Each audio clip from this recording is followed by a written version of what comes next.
hukum wajib akli. Oh, mana? Hukum akli. Nah, hukum dibagi dua.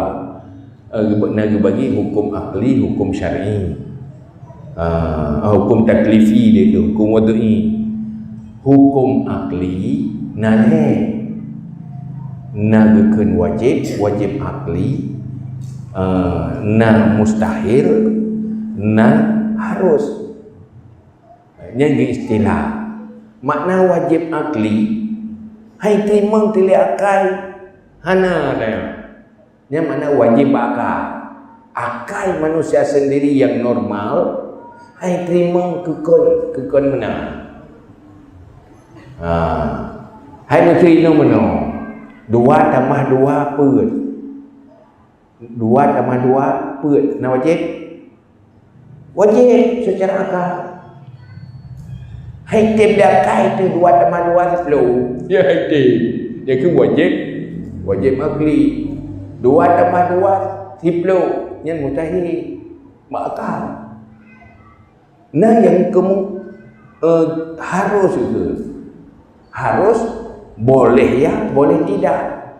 Artinya serba mungkin. Yang kan harus. Tapi punya wajib hai terima lakai itu hana. Nyen persoalan ngerasional. Persoalan ngerasionalitas. Jadi hukum syar'i hanya menyangkut ngakal. Bu yang dapat dipegah oleh Allah. Kepada Allah sembahyang wajib. Aku wajib. Main pun nak terima ngakai. Tengok hana urusan ngakai dia. Cuma tengok dah iman mantap nyok wajib dia Allah, wajib syar'i berarti. Habis dah pulang. Tauhid uluhiyah dan rububiyah. Oh. Mana persoalannya? Dalam tauhid Ahlus Sunnah wal Jamaah nyan kana gegabung antara uluhiyah dan rububiyah. Yang salah pemekleh antara rububiyah dengan uluhiyah.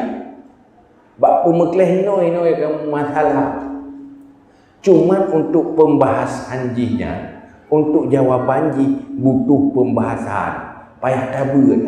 Dengan jawapan mana enggak. Payah tabut itu dah jelaskan tentang tauhid rububiyah dia. Ngejawab yang beragam saja apakah tak malih muda.